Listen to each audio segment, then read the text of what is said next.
Okay, there we go. Everything is in order. Welcome everybody to a Tuesday evening live show with Wargamer Online, and we have Elstonation from the Chilling Wargames. Hello. Hello. Now I'm waiting for half of you to disappear because Phil is not here. Phil has just been rushed into A&E again this evening, earlier on this evening. So he is doing okay, but he's back in hospital with his back problems. So I don't know whether he's staying overnight. He was still trying to make it home for the show, and he said, "I'll let you know. I'll keep you updated. I don't think I'll be on the show, but I will try and get back." So I know he's going to be disappointed, but he's not going to be here today. Sorry, everybody who was waiting. We also have Mike. So Mike is here. Hello. And Mike is very close to doing his solo show. We just need a few more people to keep nagging him to do it, and he'll do it, won't you, Mike? I imagine it'll eventually happen at some point. I'm just not going to make no promises to when. Yeah, it won't be a solo show because I'll sit and do the technical stuff, and you just have to host. Yeah. And I'll just shut up, which a lot of people would like as well. Be all on my own. Be all on my own. You sound really sad. So I'm going to quickly go over what we're talking about. Then we're going to go through the chat and see who is here, because I know there's been a lot of you waiting early, as always. It seems to be a weekly thing now. We're getting more and more people on the pre-show party. We are talking about Raging Heroes because Brain Spider tipped me off and said, look at these really cool miniatures. So I did, and I don't know how I've missed them. They look amazing, so we're going to look at those. And they also have a new project coming out called WarStages, which is an awesome scenery piece. So we're going to take a look at that as well. There's a trailer, and I don't know if that's out on Kickstarter tomorrow or the day after, but we're going to look at that. We also will go over Wargamer Online Chronicles. So we're going to check out the Facebook group. So this is the warning now. If anybody hasn't posted something for WGO Chronicles, you have probably an hour, knowing our rate of speaking, to post something on Facebook and either tag me in or put hashtag WGO Chronicles, and it should search later on. The other, okay, let's.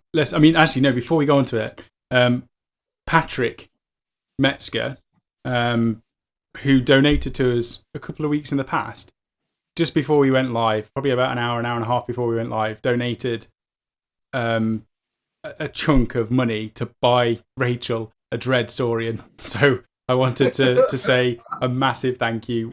Rachel, I don't know if she's messaged you yet, Patrick. If she hasn't, I'll be having words with her. But we're going to head over to Warhammer World. We're going to pick up the Dread Saurian and the couple of models that you were after as well. And we'll do a whole project log on building it, picking the scheme, and painting it up. And Rachel can trash us in every single Age of Sigmar game from there onward. Yeah. Now that is commitment. Your fans are now buying your hobby. It's amazing. I mean, Patrick is. I mean, this is the same guy who has he's made us dice tray, felt dice tray inserts with the WGO logo on it, which are painted as well, which is just insane. So it's amazing. Yeah. So thank you very much. I mean, we have got the latest donation pop up on the screen, but it hasn't popped up because it's not done through the normal link. So that's why it's not on the screen. But I wanted to shout that out because it was insane. Right. Let's go through the chat. We'll see who is here. So Furious George, he was the first one. I think it was about 11 o'clock this morning he was in the chat. So Furious George, dedication. Armour Freak, welcome Armour Freak as well. I think you were second. Vaughan Killian, welcome Robbie Cohen. Adrian Trevor. Elstonation's in the chat. Hello. Blood Company, welcome Blood Company. The Hopeless Brit. Best stream of the week incoming. When's that then, Hopeless Brit? Is that after this show? Graham Rigg, welcome. It skipped. Excessive Magnetization, Rower. Ralph Hummel, Big McDanskull. Patrick Metzger is here as well. Welcome, Patrick, and thank you again. Surreal, there we go. Still no Phil. There is still no Phil, and it's very upsetting and sad to hear. But we've got Surreal, which is awesome, you know. Hope you're doing better, Surreal, as well. I know you were down recently. Stalker 40k, Jim Wilson. Oric Lovegod. Phil, I'm feeling your pain. Sam, we don't want you to be quiet, says Scott Beale. I'm pretty sure there's 90% of the other viewers that would disagree. Kablams, welcome Kablams. Okay, so that's a quick roll call. Let's start actually by going through what we've been... Stop me from talking for a bit before we go on to Raging Heroes and anything else.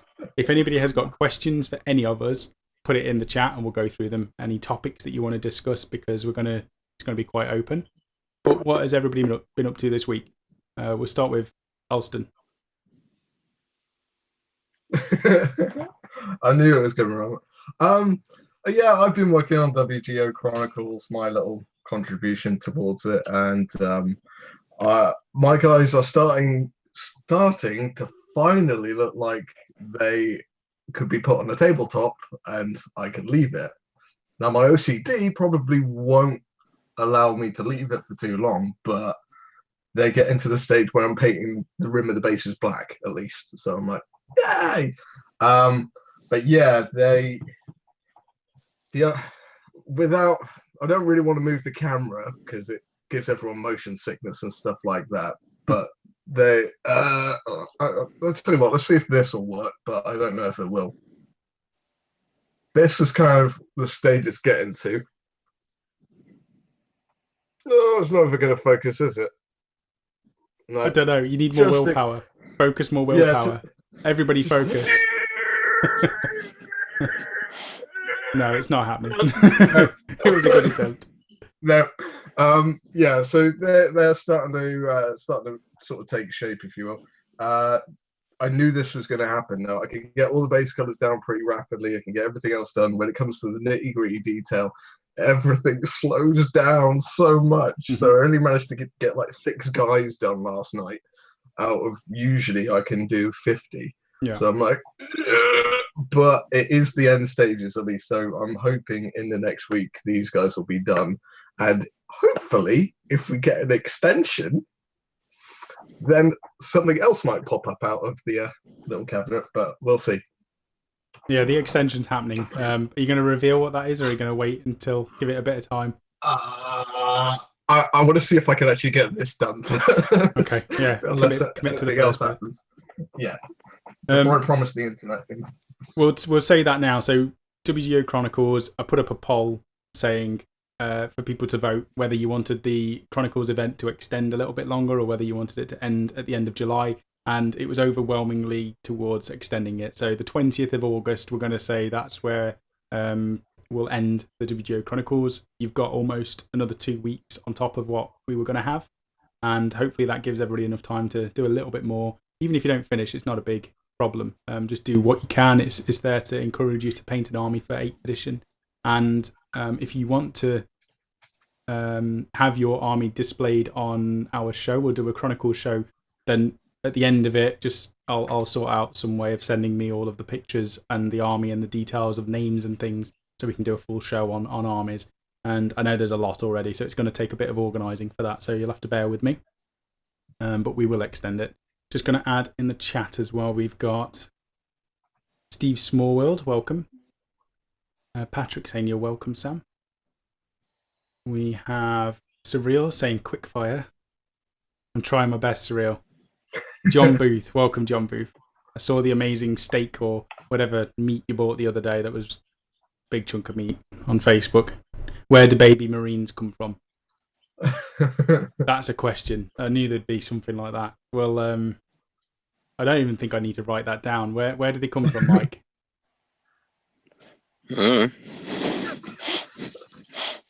Elston?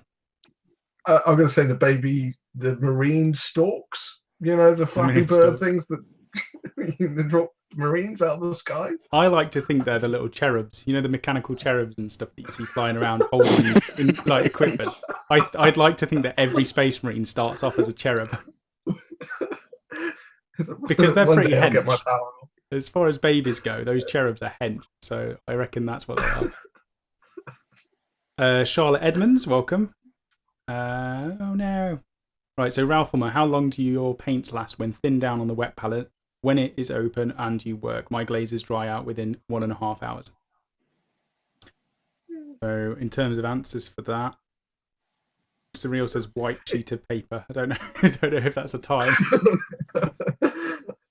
I don't really know. I mean, usually I cover mine up if I'm going to leave them. So mine are in like a sort of Tupperware box or something like that. So you seal it, and it will last for a day or two. But glazes are a bit different. Like washes and stuff, they don't tend to last as long. But I think they're mainly because it's mainly water or something that evaporates. Mediums, yeah, So, it's quite thin. Yeah, so I mean, 1.5 hours sounds actually pretty good if you're using the same. It depends how much you're putting on there, but 1.5 hours sounds long enough to glaze something or wash something. But yeah, Sam? No, I'm exactly the same. I'd just say because it's quite thin. I mean, I've been using a wet palette all day, and it's still wet, but I haven't been doing glazes. It's just been a bit of pain. I mix a bit of. If I know I'm wanting it for a lot longer, I'll normally mix a bit of drying retarder into it so that it lasts a little bit longer. Yeah. But do you ever? Can be days. Yeah. Do you ever play around with wet palettes, Mike? No.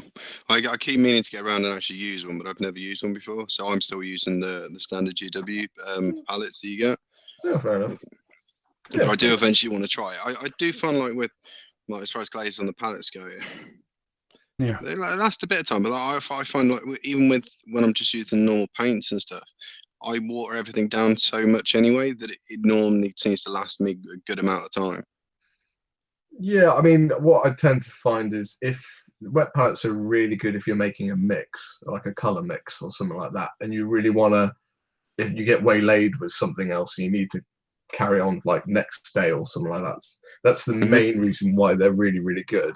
But if you've got that endless supply of that color, then it's not really the end of the world if it like dries up a little bit and then just get some more. I find that the wet palette for me is really good just for thinning your paint and controlling your paint. Rather than having to take it out of the pot and thin it each time, you thin a big batch and then leave it in the palette, and then you can just pick at it. That's quite a good thought. I always have trouble because the way I do it, because I'm using baking, parchment, greaseproof paper. Yeah, it kind of goes wobbly like that, and I can never get it to pool in one area. It starts sort of flowing all over the place. So like I tend to only do like small little puddles of it. Are you using sponge? Yes, I am. But then there's kitchen roll on top of that. Just use kitchen roll. Honestly, I switched from sponge to kitchen roll, and I'm never going back to a sponge. And it doesn't do any of that weird stuff that you're on about. Yeah. Okay. Oh yeah, I'll give that a try. And it keeps it wet. Right. Okay. Cool. Let's see what else is going on. Surreal saying he uses paper plate palette. Oh, okay. Got you. 20th of August, I should be in the Everglades, or as I call it, heaven. That's very good. I hope you have a good time. Nice. Coyote. Welcome, Coyote. Oh, got it. Skip again. The Orc Boys. Welcome. Tom Wilson, writer Sophie Stevens, and Liam Badley, and Fozzie Wozzie. There's loads of new people that are popping up. Welcome, everybody. Fozzie Wozzie is currently painting 60 Poxwalkers. Almost done, though. The end is in sight. That's horrendous. I hate batch painting. It's just horrible. I feel your pain. Yeah, you've got what, 115,000 suns? Yeah, I think there's like 100 Marines. I think I counted up to be. I think I worked out 100 bases, and they're all gone now. So I'm like, okay, yeah, that's the thing. Kiblams is saying baby Marines come from Cawl's tube. That's dark. But it is true. Cawl's been up to all sorts of stuff. Alligators are terrified of humans. You have to be pretty dumb, and the gator would have to be pretty hungry. I imagine somebody said, oh, alligator heaven, yep. What else? So Adrian Trevor looked up the war scroll for the Dreadsaurian. I can't say what I think about it in a family-friendly way. For 400 points, it does a lot of damage. I think it's 4 attacks, 3s to hit, 3s to wound, -3 rend with d6 damage when it's on full wounds. So it's a monster. It rerolls, fails to hit and wound against monsters. Only rerolls of 1s though. And reduces enemy leadership tests by 2 if they're within 12 inches. And every time it does damage in the combat phase, it can heal D3 wounds as well. So it's pretty good. Oh. I'm impressed I memorised all of that as well. That's how horrendous it was. Ralph saying, "Oh guys, baby marines come from the marine marine factorium." Everybody knows that. I can't even speak. And writer Sophie Stevens says, "Hench space marine cherubs."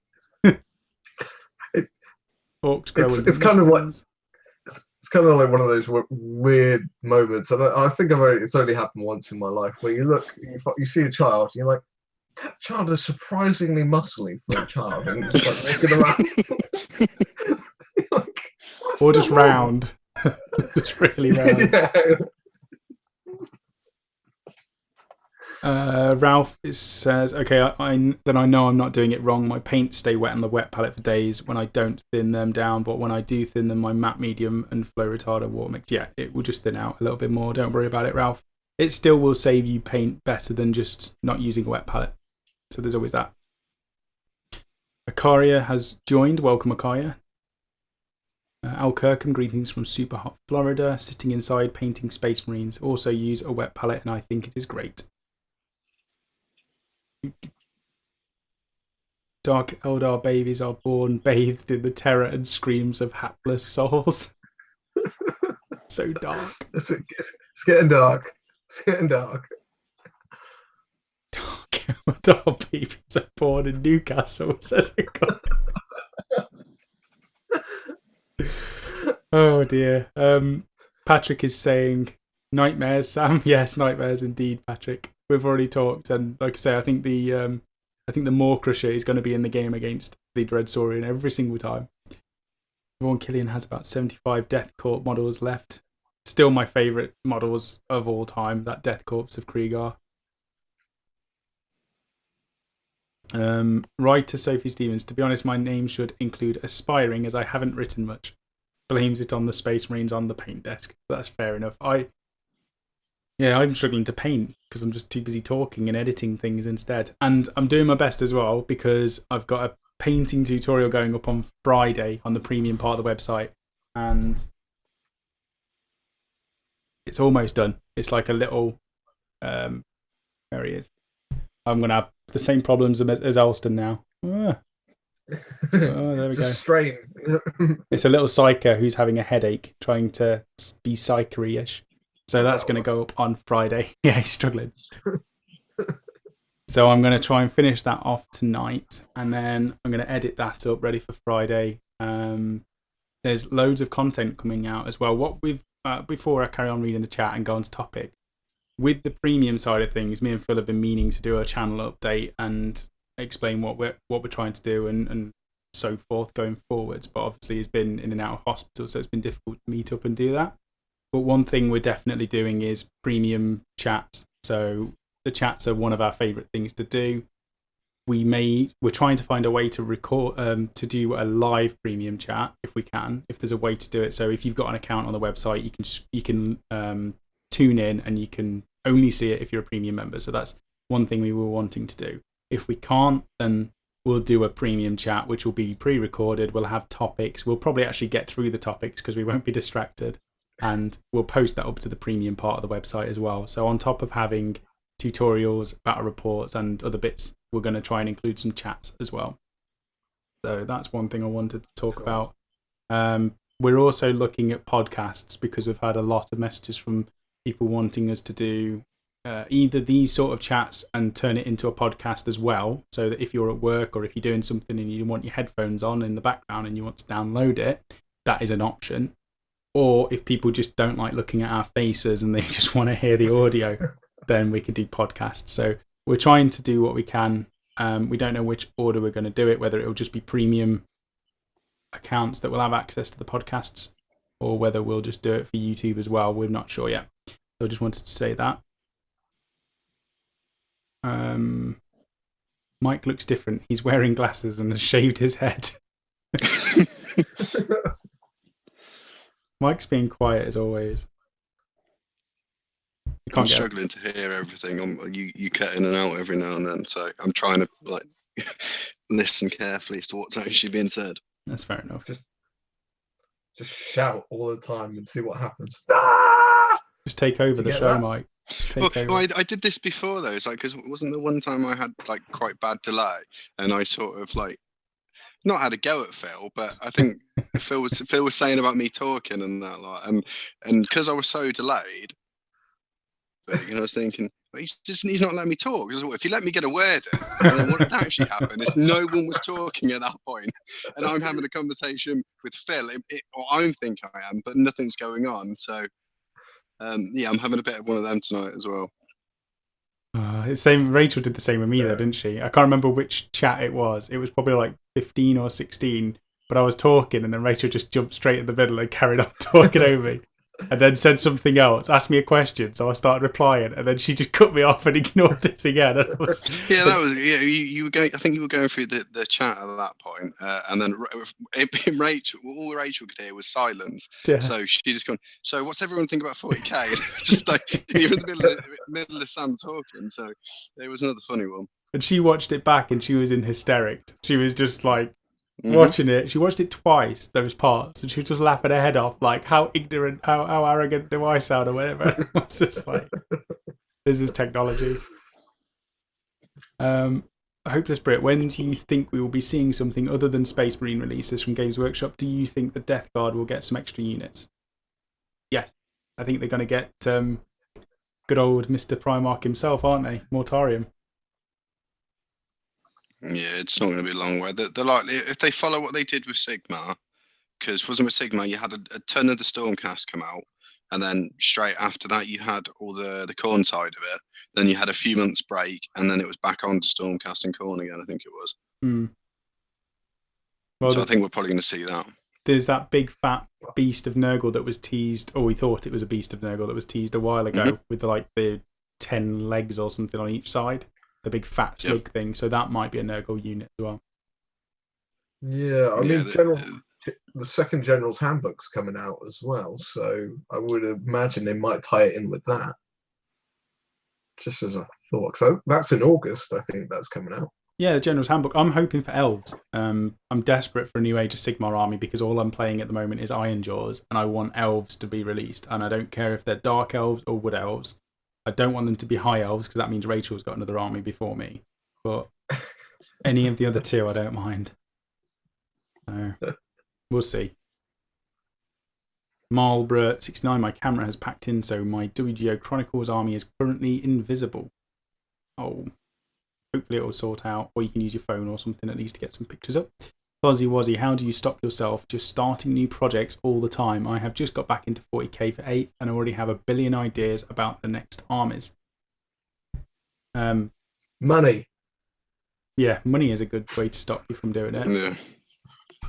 In fact, that's probably the best way to stop you from doing it. Because, I mean, the one way around it would be you can't paint it, but you could get other people to paint it. You can get commissioned studios to do it. But, and again, that costs money. So money is probably the biggest restriction. But starting new projects is probably my favourite thing to do. Just start something and never finish it. Right, let's keep going. We need to name Mike's solo show. Yes, we do. So let's come up with the name. Ralph Hummel, I hope so. But if it goes anything like AOS, will be drenched in Primaris release for more than a year. I don't know. I think they did with Age of Sigmar, they did bring out other stuff. It just felt like it was constantly Stormcast because it was every other month there was a new Stormcast thing. And I don't mind if they do that because I'm playing Primaris, so I want the Primaris every month. Brain Spider was playing Catan. Forgot the time. No problem. Thank you for joining. If you pop these up on, this is from Kablams, if you pop these up on the website as audio for podcasts, I will be ecstatic. I need to look into how it's done. Maybe if it is as simple as downloading it and stripping the audio off it and then re-uploading it. If it is, then it's certainly something I can look at doing. But I don't know how podcasts work, so I need to read into it. Sam, who doesn't want to look at pretty faces like yours, Mike's, and Phil's, and Rachel. So Al's saying, I was wondering how Phil was doing, having a bad back. I feel some of his pain. Yeah, he's still not great. And hopefully he'll be with us either Friday or next week. He doesn't normally join the Hobby Hangouts because he says it's mine and Mike's thing, but I think we may get him on Friday. So Ralph saying, who apart from me is disappointed about the pricing for the Space Marine Codex? I think it's a bit steep. Would have hoped for something more in the 20 to 25 range. Okay. I'm happy with it, £30, but that's only because the normal codexes were 30, and it's supposedly absolutely ram-packed full of data sheets and information and background. So the other thing that I'm not too worried about is the fact that they're releasing the points as a separate update each year. So that codex might last you longer than the normal codexes do. In the past, you might be looking at 2-3 years for a Space Marine codex. This one might even last 5, 6, 7 years if they're going to be updating everything else in terms of points. But I think that's a little bit generous. It probably will be updated quickly. What about you, Elston? Do you think 30 quid's too steep? I think maybe everyone might be getting a little bit upset because you had a very quick release from the indexes to the Space Marine Codex. And I know one of my friends felt a little bit shortchanged. He goes, I didn't know the Space Marine Codex was coming out that soon. He said he would have waited. I was like, but the index doesn't just cover Space Marines, it covers everything else. And Space Marine Codex covers all the Primaris stuff, which isn't in the index. So you are getting new stuff. And money's money at the end of the day. You can be disappointed about the price, but I think someone will always be disappointed with the price. If you want to play them, you buy it. If you don't want to play them, you don't buy it. You can use the index still. There's still not a problem using that. I just think because the indexes were possibly such a good deal that people feel shortchanged when they get a dedicated codex to be that much. That's probably just my take on it. I think you're right. I think depending on what is in the book, if it's a large amount of background and stuff that isn't going to get replaced very quickly, I think it's going to be more than worth £30. If it's going to be rules which will be replaced quickly, then it won't. Or or for me, it won't be as great. I was hoping there was going to be a separate Primaris book because for me, I'll buy it. I'm not going to use more than half of the book. I'll probably be using a quarter of it, which will be aimed at Primaris. So for me, £30 is a bit steep, seeing as though I could probably only need a few pages out of it. And I'm not going to do.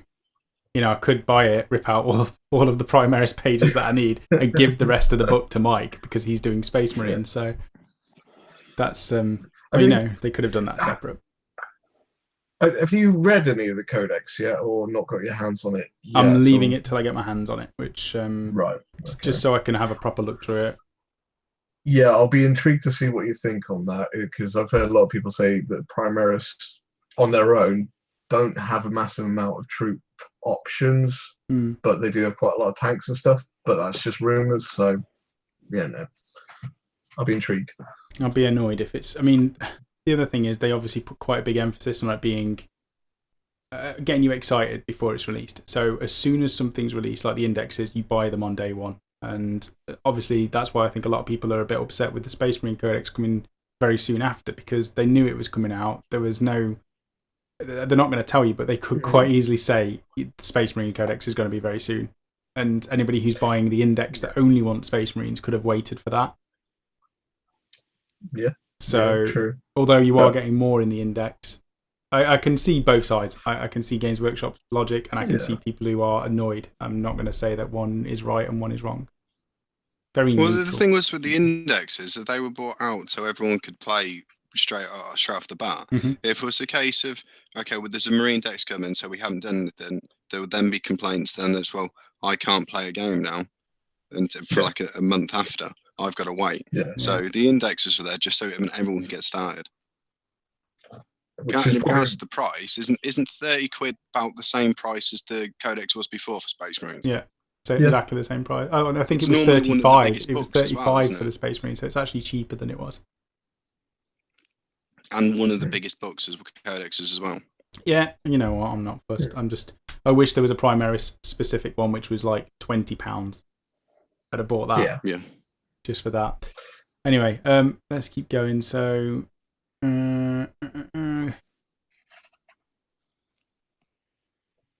Ralph saying, I don't think I'll get it because I have all the index boxes and I'm quite happy to learn how to play with that plus the new rulebook. Yep, that's perfectly viable. I think if you go to tournaments and they've updated some of the rules, like the points and some specific rules, then obviously you'll have to play the latest rules. However, if you're not going to be going to tournaments, you play with the rules that are in the index. I don't think anyone's going to have an issue with you because it's been pointed at the rules that are in there. So I just say play what you want. It is your right. Do you think Mortarion will be revealed at Gen Con? I think so.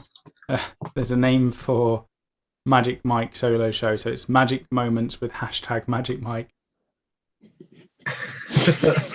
Magic Moments with Magic Mike. That's a good title. That's a good. I like that. Get the theme tune. Pen and paper. Hold on, I'm writing this down. Yeah. Do you remember, was it Quality Street or Roses that had that song, Magic Moments? We could do that.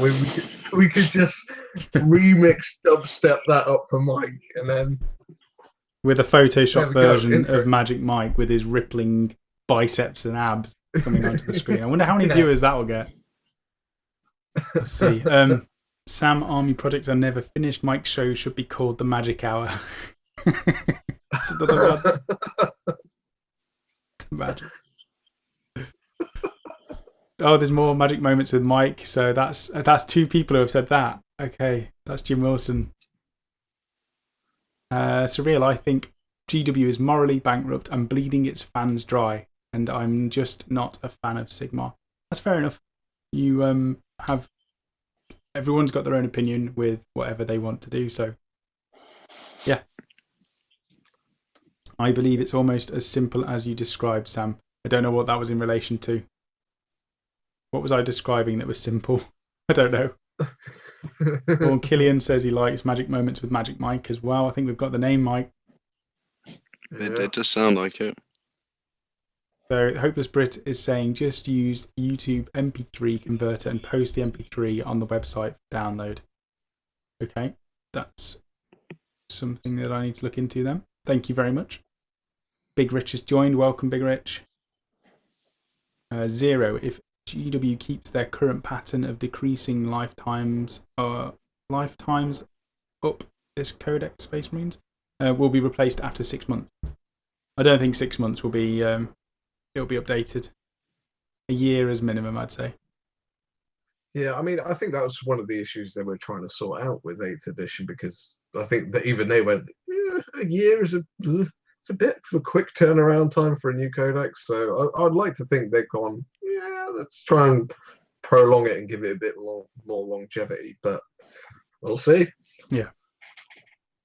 Ralph saying, I'm not moaning about the index books and the release of Codex quickly. I just would have wished for a better price. Those £30 won't go towards minis, unfortunately.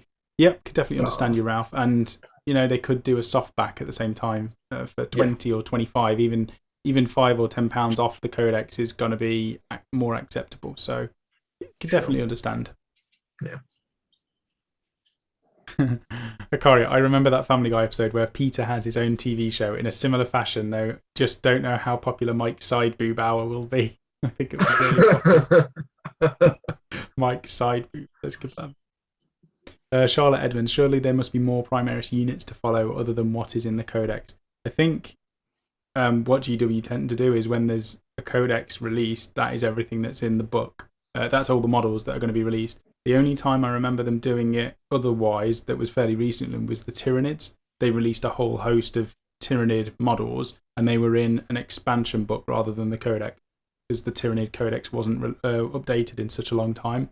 So you got the Tyrannocyte, some other stuff. There was a whole launch of Tyranid models, and I think that's the last time they did it differently. If you watch close there, you could see the exact instant Mike wished he could roundhouse kick the internet. And he also says, why not something more game related, like military maneuvers with Mike? Quite like that one as well. So 6 months, so Zero saying you're right, 6 months is ridiculous, but before that we would have thought 1 year is, and before that 2 years, and somehow they all halved the next time. Fair enough, we'll have to see how things go. On the flip side again, although, updated codexes means updated rules and more playtesting, and generally a better game when it's been updated. I know it's not always the case, and you can definitely see them just making money off updated models and codexes, but I think an updated game in general is a good thing for the hobby. But it's whether they're doing it as an update to the game or whether they're doing it to make money, and it's a very fine line between both of those.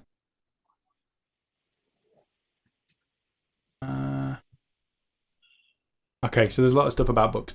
Let's go on to the first topic. So I'm not going to be reading the chat for a moment, but I will come back to it. We'll do a quick fire round. Mm-hmm. We will go on to Raging Heroes. So this was Brain Spider who recommended these. Let me see if I can get it up on the browser. There we go. Oh, there is a chat. Can read that. You were almost right about the Tyranids, but it was way dumber. They released a new codex, Tyranids, with no new models, and then released the new models a year later in a campaign. Yeah, that's what I meant. They although I didn't realise they put the codex out just before that, to be fair. But I think they've learned from that.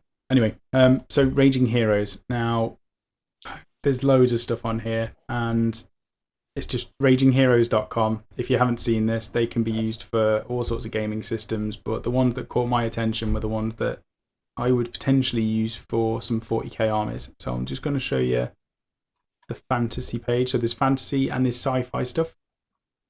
Now, this is one of my favourite miniatures, and you could probably use this for a Sisters of Battle character.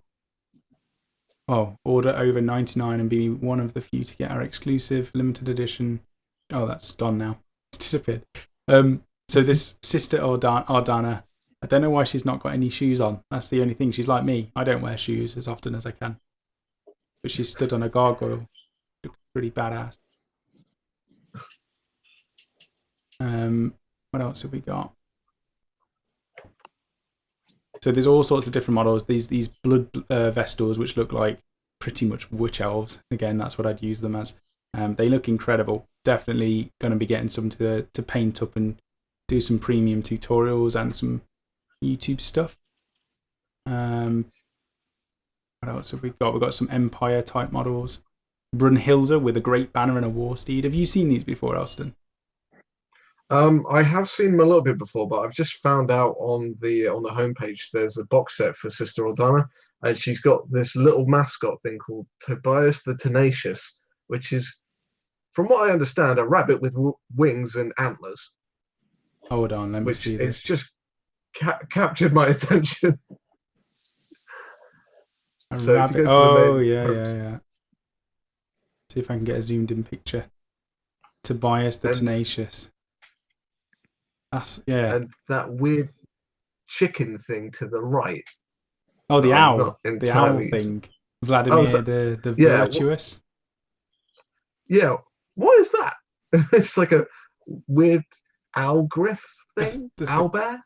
Yeah, it's a crazy owl thing. That's brilliant. He looks like he's just eating a lemon as well. Sister Selenia. Really nice model. This thing over here, I don't know how to pronounce that. Rythali in, but that would be awesome for a Dark Eldar Archon or a what are they called, Succubus. Really cool there. And then you've got the Virgin Oracle over here. Again, you could use that for a Wood Elf, Spell Weaver, or a High Elf caster of some sort. So many really nice models there. What else have we got? It's quite nice. It's very feministic. The entire company is it seems very dedicated towards women. Females. Yeah, I mean, it's really cool. I've been chatting to, I think it was one of the main sculptors or designers, and she was just asking me about the range and stuff and which ones were my favourite. And there's just so many that are based around females. It's quite an attractive set of miniatures. There is a whole sci-fi range as well. I'm just going to open these up. So we've got this Nurgle looking creature thing called Gluttony. And there's so much detail on this. There's like a little man inside his stomach. There's a giant vulture pecking a half-dead dude on the back of a banner as well. And he's missing half a face. some incredible detail there. Even though the range isn't massive in terms of the troops that are available, so I don't think you would build an entire army around this. But for characters for an army that you've already got, this is just a brilliant option, and they look amazing. I realised I actually had one of these models. Gluttony, the one with the octopus wings. Yeah, the one I just. Yeah, I ended up giving him to Jojo because Jojo very much is into his Nurgle stuff, so he went to a better home than here. But yeah, really nice models. If you get them, they're not small either. So No, that thing looks yeah, I huge. don't think they're small. There's a scale Yeah. comparison there, and it looks absolutely massive. We've got this miniature here called Gretchen, who's amazing, really cool looking model. 2 pistols I'd go for rather than 1 pistol and a sword. We've got Hildegard von Königsmark. Oh wow, with a sniper rifle. This is happening again. You know, last week it was Warlord, Mike. Yeah. We were looking at tanks last week for bolt action, and I just got lost. Now I'm doing the same with all of these miniatures. So I'm just finding the coolest. I found Harry the baby hippo. He's amazing. He's got like tank gear and everything, and he's a hippo. It's just such a beautiful range. Lady Melith, that could be used as the changeling or demonette. What are they called? The demonette character. Oh wow, that thing's amazing as well. Holy moly. Shalaya, Death Dancer, Soloist. Wow. Oh Have you seen the Iron Empire thing? Yeah, I'm going to check in the chat as well because I think somebody's just said that. So there's sci-fi stuff as well. So the sci-fi range is just as awesome. You can buy these in boxes where you do get a bunch of troops and you do get characters as well. And I think they were just called the Iron Storm. And these are incredibly nice models. There we go. Yeah, I'm not sure if it's the same thing I'm looking at, but yeah, there's this big golem style thing on the one I'm looking at, but there's a few different ones for these. They just look incredibly. I mean, I'd do an army of these and use them as either Sisters of Battle or Imperial Guard, Astra Militarum. They kind of stop you in your tracks. If you're in the sci-fi range, there's these army packs called Annihilation Force. I think they go under the name Iron Empire. But the crazy thing about these models is when you look at them, you go to say something about them, and you just kind of go. They're just, and the paint jobs on them are phenomenal. So oh wow, this thing. Yeah, these General Ilse Wolfenstein, Army Commander for the Iron Empire. It's like Wolverine. Is that the one? Yeah, I've seen that one. Della, the new guy, just subscribed. Thank you, Della. And the resin, or plastic, is it? I don't know if it's resin. Are they resin or plastic? Resin. Unless some of them have come out plastic, some of the bigger things. But yeah, the stuff I had was resin. Very nice models, though. We've got a bike here, Combat Trike. Oh, wow. You could do them as a... Yeah, you could just use these for anything. Reapers, Command for the Iron Empire.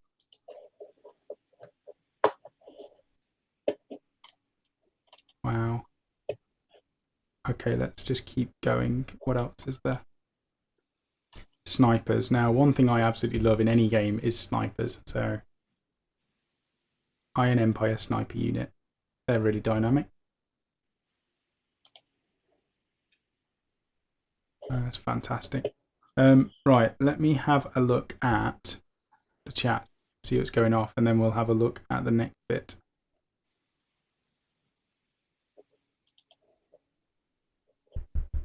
So we have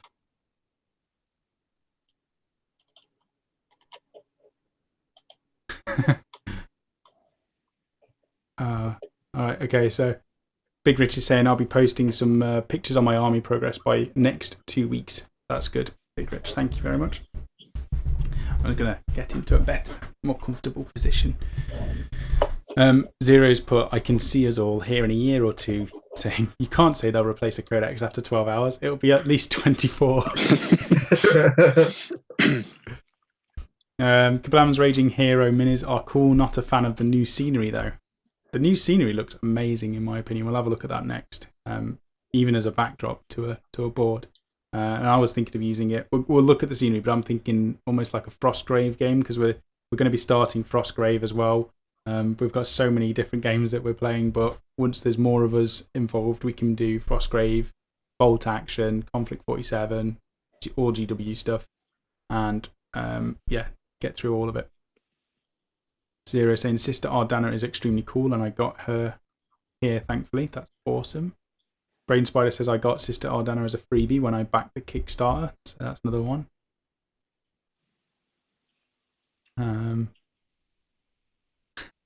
Surreal and Zero are chatting about rules being updated. We'll keep going. Writer Sophie Stevens took part in their Kickstarter for the Sisters of the Chalice, or was it Mercy? Basically, Sisters of Battle proxies, and they are awesome. Sir Mergleton. Oh, welcome, Sir Mergleton.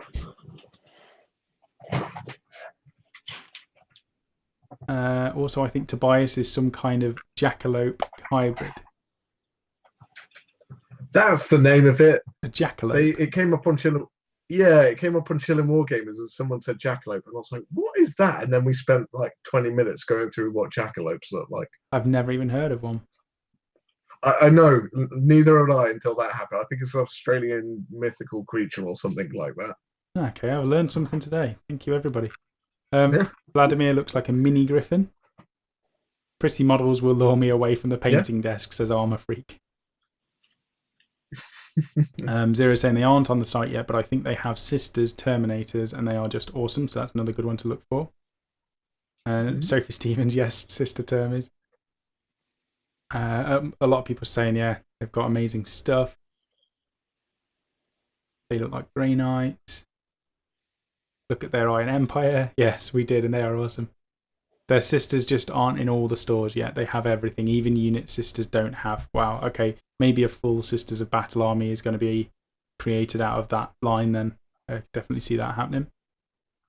Fantasy miniatures would be good for RPGs or board games. Yep, and I think we were looking at the models for Frostgrave in particular. Mini warm-up, bye. Sam, you hear a faint whisper in your ear. Buy me, take me, paint me, make me yours. So Mergleton used the Jailbirds range for added flavour in my Catachan army. The amount of detail is fantastic. I actually had to become a better painter to do them justice. Okay, there's so many good comments about this range, so I'm really happy that Brain Spider talked about it. I bet Rachel can tell when Sam wants a new model from a mile away. Yeah, well, she's getting a Dreadsaurian, so she can let me enjoy this moment. The resin is very, very fragile, but metal would be heavy and the glue would dry and snap off eventually. Okay, that's good to know as a heads up. Just by the look in his eye and the tone of his voice. Oh, Akoya. Hey everyone, let's get Sam to get a tramp stamp tattoo of a butterfly, as in a hobby butterfly. Yeah. As long as it was like a 40k version with like mechanical wings and lasers for eyes, that would be fine. Keyboard is way drunk tonight. And yes, you have got me hooked on Raging Heroes. So Surreal, how do you keep the hair out of your paint since you have pets, especially that rabbit? Hoovering very, very often to make sure that most of the hair has disappeared, and having really bad OCD. So if I find a hair, I freak out and get the Hoover again. And if anybody has seen my Facebook post, you'll have seen the mound of fur that I got off Khaleesi earlier today. It's like another dog, and that's just one day of removing a little bit of her coat. Ridiculous. Hyrinthian Skag. Welcome, Hyrinthian Skag.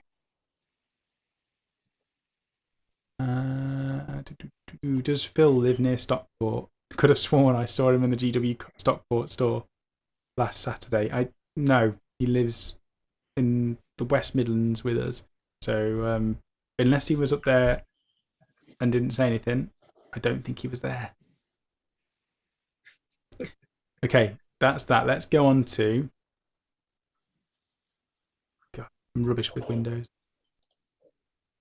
Actually, you know what? I'm going to quickly look at the jailbirds. If they're good for Catchan. Because Mike, you know I wanted a Catchan army. Yes. Oh my. Oh my. This is the problem when you start looking at new things. It's not a problem. This is just enlightenment. Look at that. That's like a Sly Marbo female version. Wow. We've got a heavy gunner. That is amazing. Holy moly. Yeah, you need to check all these out. I've just found where she wolves. They're not exactly like family friendly pictures, but they're interesting. There's some incredible models. We've got a Dread Knight version of a jailbird here in the baby carrier. Jailbird's Coyote crew. Oh, wow. Okay, so that's 2 armies from just looking at this site. That's Sisters of Battle and Catachan that are being done. And that's just the 40k side of things. Insane. I've just found Harry the Baby Hippo. There you go. That's quite cute, actually. Isn't it cool? That's the sort of thing Rachel would say is a fire raptor. She'd proxy that and say, here's my fire raptor. Here's my Dreadsaurian. Right, so we have a trailer. I'll give everybody a couple of, let's say, 20 seconds so you can turn around and see the trailer from the start. 40k butterfly is a go, says Stu-Rat. There was a guy who proper looks like Phil there. I was debating going to ask him if it was him, but I didn't want to make the mistake. Big McDanskull, I was at the Warhammer Stockport launch. Okay, it could have been Big McDanskull because he's got a beard as well. Was it the beard or was it the fact that he was telling everybody that Gene Stealer Court are the best? Okay, I can remain silent no more. Just to clarify, that picture of the fur and the dog, Khaleesi, is actually Sam's belly button fluff. Oh. Oh, no. That's a bit rank. Nice one, Akaya. Irinthian Skag, have you got any tips for edge highlighting? Elston. Edge highlighting, the bane of edge highlighting is it's a kind of a curse and a blessing at the same time. The only tip I could suggest, which is not a common one, is don't edge highlight everything. If you want to get light source to sort of stand out more, so for example on Space Marine shoulder pads, if you just edge highlight the top bit and the side bit which sticks out the most, you actually get more attention there instead of highlighting the whole thing, because then your eye tries to capture the whole thing rather than just capturing points. So imagine light sources, find those points, edge highlight them, and then the rest just leave. Mm-hmm. I think I see what it's like. The one that I find that's because I edge highlight quite a lot. I generally edge highlight everything if I can do it, if I can be bothered. But I'd say thin your paint. That's the main thing, because if you edge highlight with thick paint, it's impossible to do edge highlighting. The next thing is make sure you brace your hands on something. I can't paint without actually sitting. I have quite a high desk, and I rest my hands on the desk itself, and I can't paint if I don't brace my hands, because otherwise I shake like crazy. The next thing I'd say is always turn the model so that you can do straight lines with your brush hand. So I will always have, I can do one way with my brush. I know it sounds a bit weird, but I do one brush stroke and I turn the model around, so I'm always doing the same brush stroke. So I'm very neat, and I turn the model around so that I can get those strokes very accurate and easy. And then the final, actually there's 2 things. Use the edge of your brush. A lot of people say to use your point of the brush. brush, but to cheat as much as possible, use the edge of it and just drag the brush very lightly against any edges that you want to highlight and let the model do the work rather than you having to be really accurate, because even if you are very neat and tidy, getting a straight line with a point is a lot more work than just dragging the edge of your brush against something. What else was I going to say? Oh yeah, be gentle. And this might sound weird, but the amount of times I've seen people press really hard with a brush, or harder than you need to try and get the paint off it, just be really gentle and drag the brush across and it will work. And then the final one is turn the model upside down. On Space Marines, I found that very lightly doing an edge highlight from the bottom, if you turn the model upside down and going down the model, is a lot better. So just try that out. So there's loads of stuff to try for edge highlighting there. Sam's a one-stroke wonder. That's surreal. I am. Amazing money models like these make me wish money trees were a thing. Mike, what have you got? I know you're not a fan of edge highlighting, but have you done more of it recently? Yeah, well, I've done it a few times, like over different armies and stuff, and it's one of them. I've still not mastered it. I've been getting better slowly with it. But the one thing I found, and this would be my advice on it, is one, take your time with it.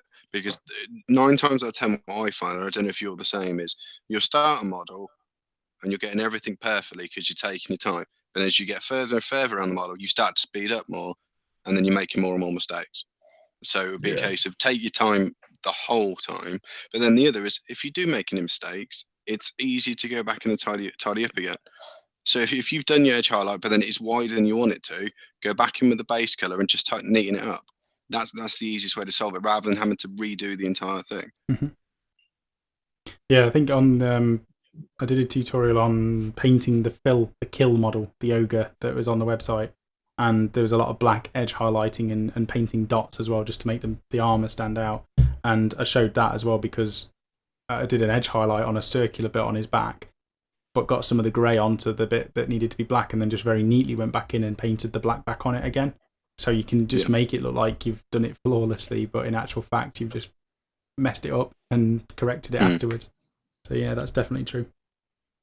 Akai is saying, Sam, Elston, Mike, what do you brace your hands on? I've seen people brace their painting hand by doing a weird tripod grip on their minis.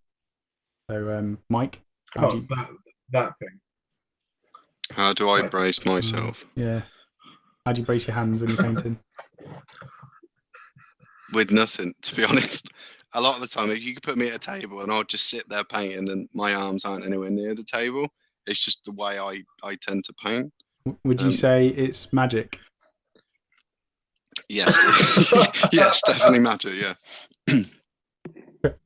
Elston. Wonderful. I'm going to try something here and see if this helps you guys out a little bit. See if this will work. So that's my desk. Easiest way to do it is just do that, and then even if you do that, your arms are going to shake, and if your arm shakes a little bit, then this arm shakes a little bit. Your hands go all over. If you do that, you've just got your hands if they like nervous twitches, and if you want to like make it even more secure, just lower them down, so you've got less vibration. Mm-hmm. If that makes sense. That's what I do. I have to do the same. I have to lower my chair so I look like a child at a big person's desk, and I have a very high desk. The amount of times where I've been at Phil's and I just I can't sit on this seat. I need a really low down stool or something, and I need a big desk or a sofa. And they always take the mick out of me because I just sit hunched up on a desk like this, and I just rest my hands on the edge of the desk and then paint. But that's the only way I can do it. Yeah, I did actually see a really good tip from Sean of Blue Table Painting. Is it's really bad for your posture if you hunch like that. Mm-hmm. Like it causes a lot of back problems. So what you kind of have to do is stick your butt out, and then he called it the gargoyle or something like that. But you actually sit like that, so your back's actually straight the whole time.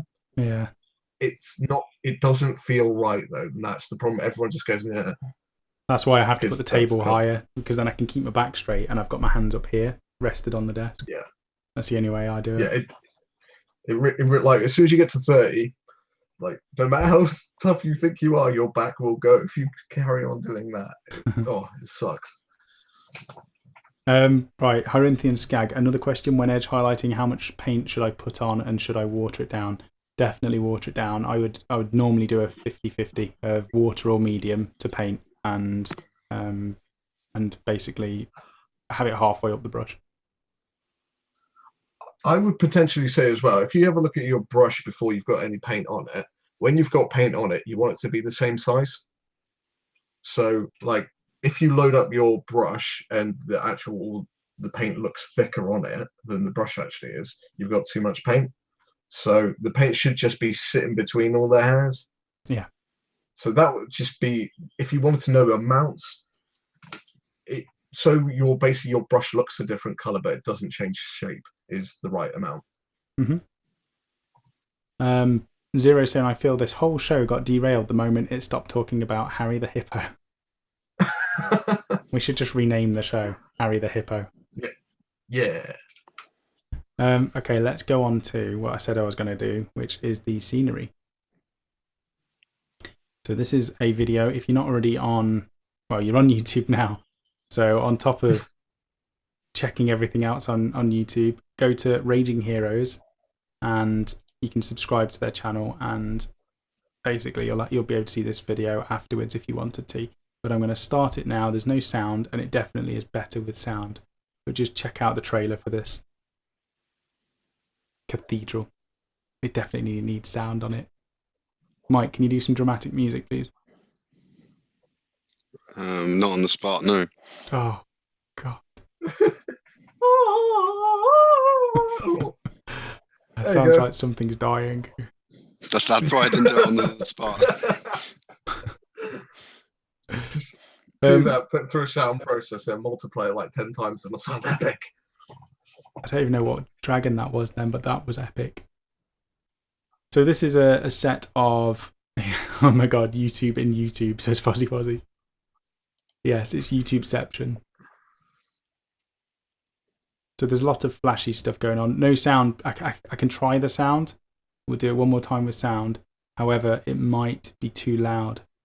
But yeah, because copyright. Could be that actually. It's a good point. I won't put it on. Although we're advertising their product technically by showing you what it looks like. Again, we're not sponsored by Raging Heroes. This is Brain Spider's fault by saying, look at this. Shiny, shiny. So this is a new set of scenery which is coming out, and I'm going to go through the website actually, and I'm going to go through it in detail because they've explained what it's all about. But basically, they're almost on Lego blocks, so you can move these around and create whatever you want, whatever sort of scenery setup that you need. Scale is perfect for 28mm. The detail is insanely, I mean, it's all printed, but the quality of this is brilliant. It looks really, really nice as a backdrop or as scenery, whichever you want to use it for. You could use it for games like D&D or any sort of role-playing or Frostgrave, but you could also use it in 40k and have an instant chunk of buildings available to use. I think it's something we're going to look at for the channel, especially just because of how nice it looks. And maybe not use it in every game, but as an option, because we've obviously got the city coming and all of the... Well, what's that scenery called, Mike? Not Apocalypse. What was the scenery that we've already got with all the silos and things? Armageddon. With all the silos. Armageddon. You are right, Elston. Yeah. So we've got all of that, but this is like an addition, and it looks quite nice. It looks quite thick as well, so it doesn't look like cheap card, although we'll have to see. I like the look of it. This is Kablams until I realised all of the details are just printed. I mean, we'll see what the price is when it's available, but you know, you buy MDF scenery, you can buy card scenery. There's all sorts of stuff. It is fancy papercraft, but it is, you know, we're playing with fancy plastic at the moment from fancy metal models and things. So it's just another form. There is going to be better scenery out there, and there will be worse scenery. But what it is a really good set, and it depends what you want to do with it. Obviously, Kablams. Go on.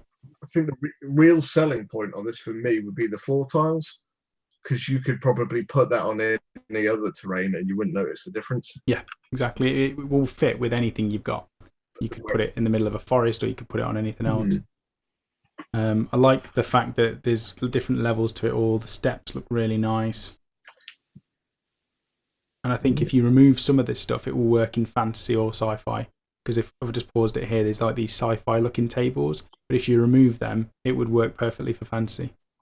And obviously you've got like this fireplace here, which looks like a folded piece of card. If you wanted a more advanced looking piece of scenery, just remove that piece of card and put an actual fireplace there. You've still got the walls and the bookshelves and everything else that looks really nice. Armor Freak saying, don't really care what the material for terrain pieces is as long as it is durable. And that is, I think, the most key. I think the price, if the price is good for the durability and the quality of the product you're getting, then it's going to be worth looking at. If it's going to fall apart within 6 months or 2 months or a year, you might want to invest in something that's a little bit better. But the detail that's on this is incredible, and I'll be interested to see what price it goes up to. That's what's nice about video games and YouTube. You can use video game soundtracks without worrying about copyright. Yeah.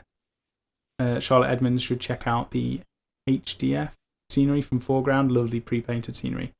Yes, and we've also been sent, I've got it down there, we've got a box from the XLC, I think it is. They're doing a Zone Mortalis board, effectively. It's a huge Zone Mortalis board Kickstarter, and they've sent us one of the sample boxes for that. So that's made out of MDF as well, and that's pre-printed.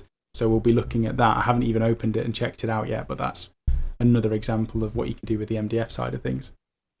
And there's something else. I know Jojo knows about it. I don't know if he's told you, Elston, without revealing anything, but has he told you about some fancy new scenery company? Not yet. Okay. I may be prying him about that info though now. There's some amazing scenery coming up fairly soon, I think. If not by this year, it'll be early next year. And it's probably the best I've seen in terms of scenery. For pre-printed stuff, there's some amazing stuff. So that's going to be, we're definitely going to show it on the channel because I'm so excited about it. Anyway, more chat. So what have we got? I like to make terrain and scenery, then I can personalize and make sure my army can fit where it needs to. Yeah. Corinthian Skag. One mistake I noticed Rachel make on the AOS Skaven versus Seraphon at BatRep was she treated a few of the command trait rolls as a 1. E.g. a Storm Fiend did 2 damage, but she rolled 1 dice instead of 2. And also she rolled one of the command trait dice before the attack, before the damage was determined. Yeah, we didn't know which way to play it, so it was one of 2 ways, and we chose one way, and we stuck with that for the whole game. And we said, I don't think it was in the battle report, but we were discussing which way we were going to do it. So now we will do it when the damage has been calculated and roll an individual dice for each one for that command trait. But it was the first time she'd used it, and we just wanted to get on with the battle report, so we just picked one and went with it. So that was that's what happens a lot of the time. Is that if we're unsure on something, we'll just decide on one way to go with, use that, and then if it's wrong, then obviously we know to change it for the next time. Yeah, and that's what we appreciate the comments and stuff because it clarifies what we got right and what we got wrong, and we know for next time. So next time, the Master of Defense trait, I think it was called. We know to do the rolls after the damage has been calculated and roll individually for each one. Similar to Disgustingly Resilient from Nurgle. And Armor Freak has just said rusty spoons. If you haven't seen the bloopers, if you haven't seen the bloopers for June, I think it was June's bloopers, Mike can't get rusty spoons out of his head now. It's just ingrained. No, it was your fault. I'm not. Don't even start me off with it. Rusty spoons. This was your fault. Anyway, anyone else notice the Death Star, says Surreal, and yes, that is very Death Star looking in the middle of that table. I might have to move it on before I get done for copyright.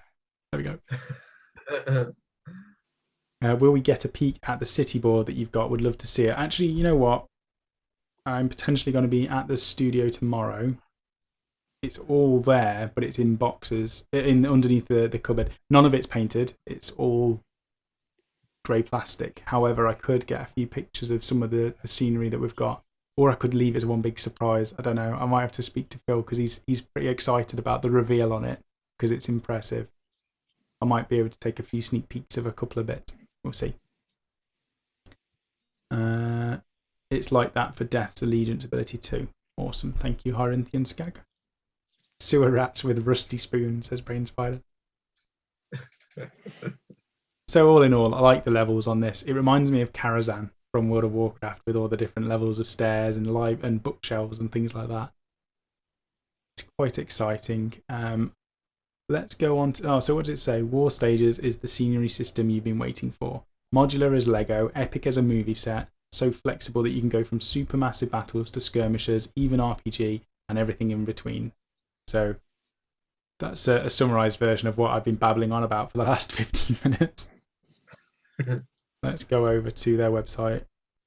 So it says coming on Kickstarter in July 2017 with great early bird pledges. So if this is something you were interested in, you wanted to check it out, head on to the ragingheroes.com website, sign up for the newsletter. But I do think that the Kickstarter is going to be this week at some point. It might even be tomorrow or Thursday, as soon as that. So it's going to be fresh in the mind. Go on Raging Heroes, favourite the page, and keep an eye on it. Ralph Homer's got to go. Big day tomorrow, and it's already 23:10 here. See you later, Ralph. Thank you for joining. Have you seen the Malekith reveal trailer for Total War Warhammer? No, I haven't. Malekith was easily one of my favourite characters as well. And now he's Malarion. He's become... what do you call it? He's forged with his dragon, hasn't he? In Age of Sigmar. Blended, some might say. So I'm interested to see what Malarian looks like in Age of Sigmar, and I'm quite excited. A dragon Malekith, yes please. With the city board, why don't you do a rumour engine style photo on the Facebook page and just post a couple of small pics to keep us all guessing? It's a very good idea, Jim. I like that. Mike, can you remember that tomorrow, please? I shall try and remember, yeah. So it's all on you now, if I forget. Easy to assemble, easy to store, no painting required. I think that's one of the major benefits of this. I don't know about you guys, but I sometimes just want scenery to go. And the scenery we got from GameMat.eu, the pre-painted rock scenery that we're using our battle reports, is awesome because it gets sent to you. It's all ready to go. You take it out of a box and you put it on the table. And I think that's sometimes needed for scenery. You haven't got the time to do even painting your armies. So having scenery that's fully painted, ready to go, I think is a benefit. It's definitely handy if you're wanting to mix up like the scenery and stuff you've got on tables for like even if it's not just for battle reports but just playing games in general. So you've got that mix up. It's if you've got everything that's already built, already painted, it's so much faster just to change everything over. Yeah, I mean, I think that's one of the downsides of actually finding the new Armageddon scenery is it's awesome because you can get to put it together any way you want, but at the same time you've got to put it together any way you want. So it's going to take you a little while to like build a Lego house or whatever you're going to do for the game. So you know that's the only kind of real major downside I find with that stuff. No, that's fair enough. So they changed Malekith to Malarion because it's a conflict with Marvel, apparently. That's interesting. Okay, I'll definitely check that out. Thank you for recommending that. Robbie Cohen, you should get in contact with the Terrain Tutor for some tips and to have him on the show. He's done some amazing World War II boards and scatter pieces. Definitely been checking this stuff out. The only problem is he's very busy. I know he's very busy doing Patreon videos and things like that, so it's whether he would have time to talk. But the scenery that he's done is definitely impressive. Me and Mike were looking at his D-Day board just the other week, just for some inspiration. Kiblams, if you just have one army, you have time to work on a table, Sam. Yeah, but I can't have one army. That can't happen. Okay, so that's both of those. Let's go on to Wargamer Online Chronicles, because we're getting to that stage of the show now where we're just going through the chat. Right, browser. Let's do this.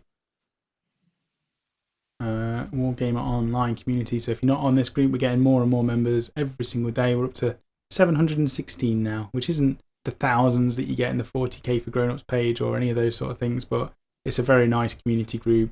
It's free from spam. It's just very nice hobby projects and updates from everybody in the group, questions and answers, and it's quite civil and nice to be a part of.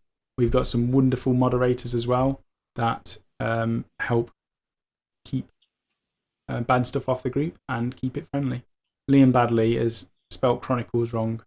So Liam, we're going to have a look at yours because it was a fantastic conversion. This was his ancient with his raven that he's put on his arm, and it's such a fantastic pose that he did last week, and he's now got it painted up. So really good work on that. I'm glad I saw that. Okay, let's type in hashtag. Oh, I do this every time. I select it and it doesn't delete it. Hashtag studio Chronicles. And then we have to go down to,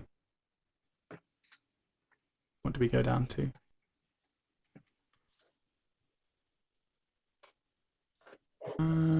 Raging Heroes have linked our. That's awesome. Raging Heroes have shared our stream. Sweet. And Jody from the XLC's posted some Chronicles. I'm forgetting what I'm doing.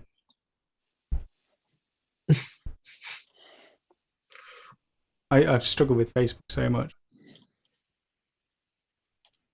I think that's it. So we've got Marty Milligan's update with his Space Wolves. Really awesome job there.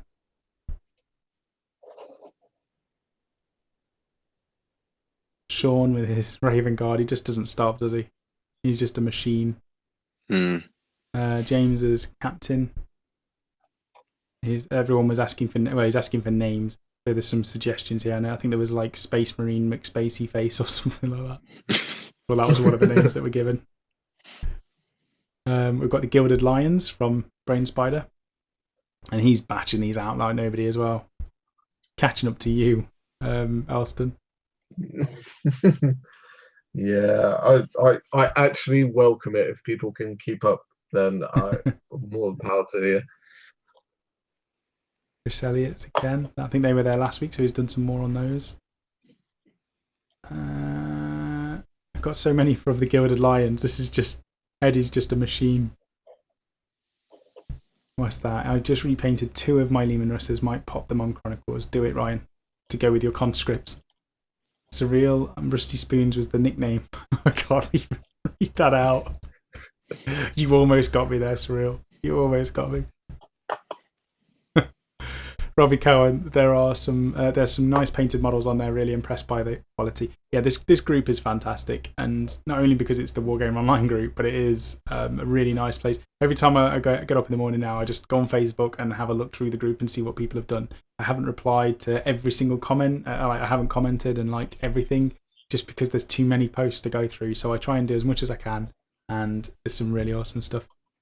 Well, that's the thing. Like you said earlier, it might not be as big as some of the other Facebook groups and stuff, but in ways, I think at this minute something is better because it is more of a community. Everyone's jumping on board, commenting on each other's pictures, sharing things, and all that. So all round, it's a great community to be part of. It's a quality group. That's the thing I like about it. It's not about quantity. It's about quality, and we've got some amazing members there. I'm going to click on. I'm just going to go through the community because last week it didn't. Even though I did the hashtag thing, it didn't bring everybody's up. So I'm just going to scroll through. If I don't read everybody's out, please don't be offended. I'm just going to get through as much as I can. Tom Wilson, he splits between everything like me. He's the one who tempted me into bolt action first of all. So it's your fault, Tom. Irene Skag, I've never painted a full unit in my time of playing Warhammer. I think that I'll pop cherry on that with my Night Goblin Fanatics. Also, I will paint the primaries I get as Celestial Lions. That's a good choice. There was nothing wrong with the statement, Surreal. It's just if there's any kids watching the show, I generally don't want to read it out. I mean, they can read it themselves, which is fair enough, but I try to be as nice as I can. Brain Spider. From now on, my AOS Nurgle army will be called the Rusty Spoons in honour of Mike Scaven. Well, you can model the. I'm actually. Do you know what I might do? Is if we ever get around to doing Blood Bowl, I'd do a Skaven team and call them Rusty Spoons. There's going to be a lot of Rusty Spoon teams out in the world now in honour of you. Oh, this is cool. Red Cuffs. Red Cuffs has joined Facebook so that he could join the group. It was amazing. So he's created these exhaust plume things with the fire coming out the back of his models because he didn't like the flying stands. It's so awesome. I'm sure Do you he know was how he real. did it? It's clear rod, and then I don't know how he's made that actually. We'll have to ask him. Yeah, because that's really cool. It's a really good job. Because you can see the flying stand there, and then it stops, and then something else happens. I don't know what that something else is. Do you think he's maybe melted it, or I don't really know what he's done there, but it's cool. Good point, yeah. He could have got a lighter to it. Just made it work. Yeah. Sir Astartes. Welcome, Sir Astartes. Awesome name. Kiblams, one of my Skaven models actually has a rusty spoon. Yes. You should name him Mike.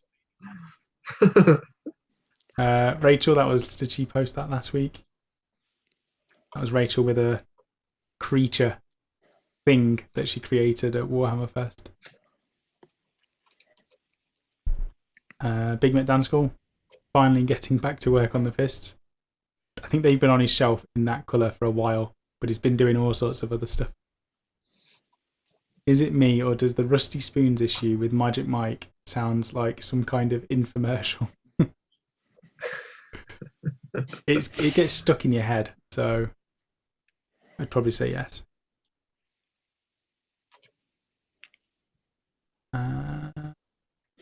We've got updates on Warhammer TV, the book, Audrey. These were some really nice looking conversions there.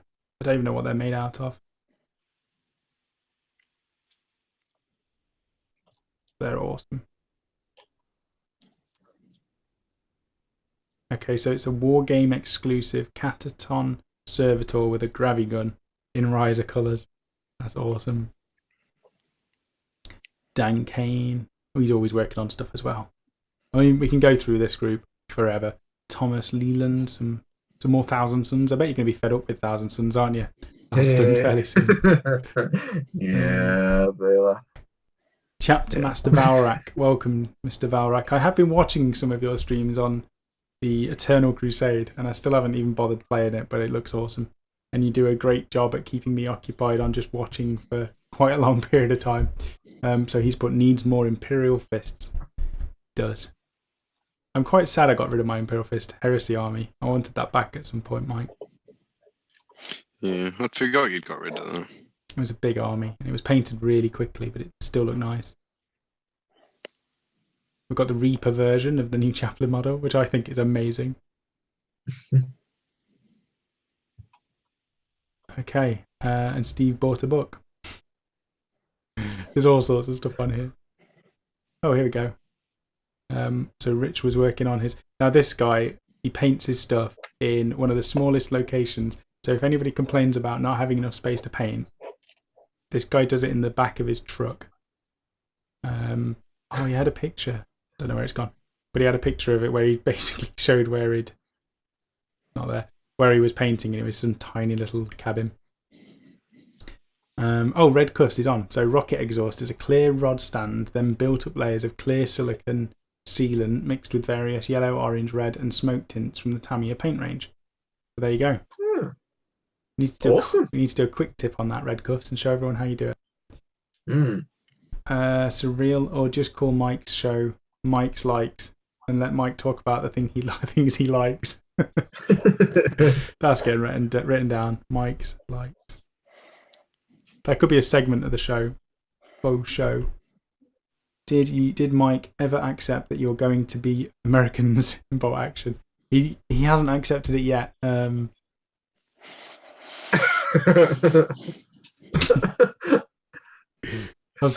a stubborn face right there. I'm just going to stay quiet on it. I'm still upset.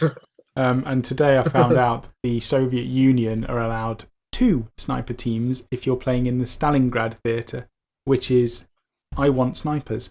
So I was a bit gutted. Because the Soviet Union now, I want to do a Stalingrad army. I've got to start with something. So, Imperial, how do you think I should go about painting Celestial Lion Primaris? I'm not sure, to be honest with you. We'll have to have a look. Best thing to do is post that up on the Facebook group, and there will be a lot of people offering advice.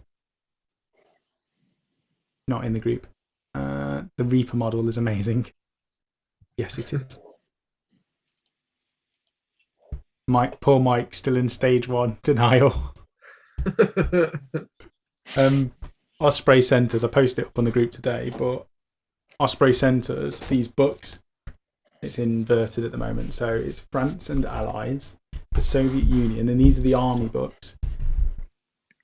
Battleground Europe, the US, and then the German one, which I've been reading. And these books are really good for bolt action because we were struggling to find out what models we can have in the different theatres, so which models were available. And like me, if I'm playing Germans and Mike's playing Americans, obviously we're not because I'm playing Americans, but we need to get the same sort of models that were available in those time periods.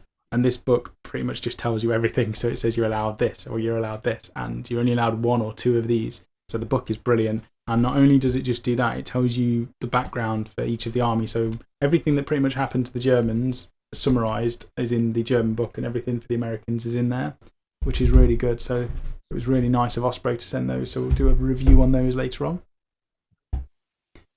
Mike, stay strong. Don't give in. Don't listen to Robbie, Mike. This was cool as well. Richard Olsbrook, he's really awesome at creating terrain. So he's created this gas station with all the weathering that goes alongside it. So he's done a brilliant job on that as well. Okay, so we'll get rid of the browser. I'm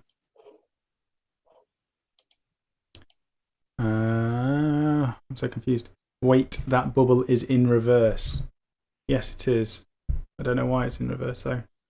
Oh, it's because when I normally look down there at Mike or whoever is in the normal chat, normally I'm looking down there. So that's why it was... because otherwise I'm just looking off to the edge of the screen. It didn't look right.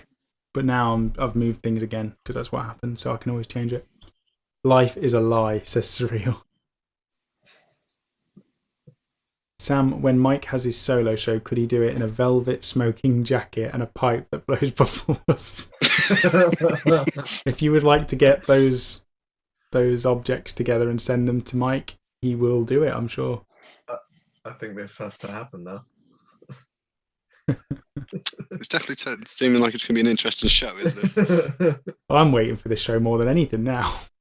Yeah, I'll get. You can come with some of my shows, man. We'll get you warmed up for it, and then yeah, we'll let the bubbles go. Okay, all right. It's been quite a long one. I think we've been an hour and 20 minutes. We'll probably call it fairly soon. So we'll recap. So, Elstonation, thank you very much for joining us this evening. If you have not already been on his channel, go on over to the channel after this show. It's just Elstonation, so it's nice and easy to remember. So you can go over to there, and obviously part of Chilling Wargamers, so they do weekly chats as well, or fortnightly chats. There's a load of videos on army building, painting tutorials, as well as quite a ton of Horus Heresy. So if you're interested in Horus Heresy, there's a lot of information on there as well. Can't think of that. That's pretty much everything I've seen on your channel. There's probably so much more. Yeah, there's a lot. I mean, quick proviso: if you're going to go watch Chilling Wargamers, it's not necessarily family friendly on a lot of them. So we do have the great Jojo Man, and he cannot contain himself sometimes. So yeah, it's not. Don't have your children in the room when you and the speakers on when you're watching it, because it just will go wrong. Dangerous. So yeah, it's very dangerous. But yeah, it's anything and everything I've been doing for the last however many years I've been doing this sort of thing. So if you've got questions, let me know. I'm intending on doing my Horus Heresy series and starting that back up again at some point, but it's a lot of work reading up on the Horus Heresy, so I've been a bit lazy on that front. But we'll see. We'll get there. Awesome. Chapter Master Valrak is off as well. Thank you for joining, Mr. Valrak. Is there a paywall before Phil will be back on? A paywall. So what is that in relation to? Oh, Surreal said, don't forget to donate. Don't forget to donate for Phil. Paywalls are like pay to watch stuff. So a bit like the premium side of thing on your website. People call it a paywall if you want to watch that video. Oh, If that okay. makes you could, some YouTube channels can do it. I don't know how they've done it, but We were looking Tabletop at it Tactics. because we've had a lot of people Yeah. saying the website could be faster, and we've been looking at options, and we've got two for premium content. We can also upload it as paid per view, so you can pay for an individual video. So with our battle reports, we might charge 50p or £1 for a battle report. If you only want to watch them, then you can purchase that. Or the other option is there's a premium channel. So we're looking at both of those options in addition to the website. The website will always be cheaper though, so obviously if you're already on premium on the website, just stick with that.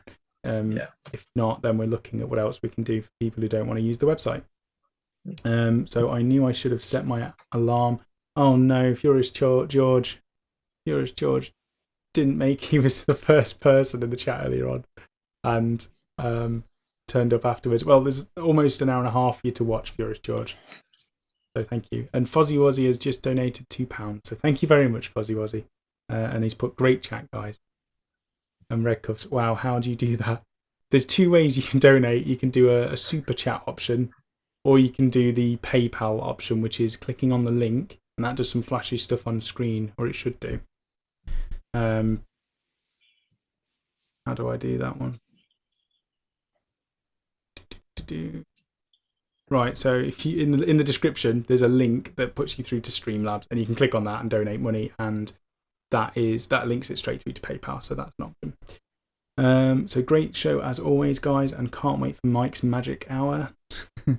Could Phil blame GW for having to hunch over painting? I don't know. Technically, probably not. It's probably not. Donate for Phil new Dreadnought body, says Robbie. Okay, so we've got Wednesday, Thursday with content being released. It's probably going to be the bolt action stuff. If not, we've got some painting tutorials for YouTube. Friday, we're going to have our hobby hangout, and then Saturday, there's probably going to be another unboxing. So thank you all for watching. Surreal, best do PayPal, then YouTube don't get their 30% cut. Yes, Surreal. if you do the link in the description rather than the super chat, then YouTube don't get their 30% cut, and more of the money goes to Wargame Online. So thank you for that, Surreal. Other than that, everybody have a fantastic couple of days. We'll see you on Friday, and thank you, Mike, for joining as well. That's all right. Bye-bye. See ya. Bye.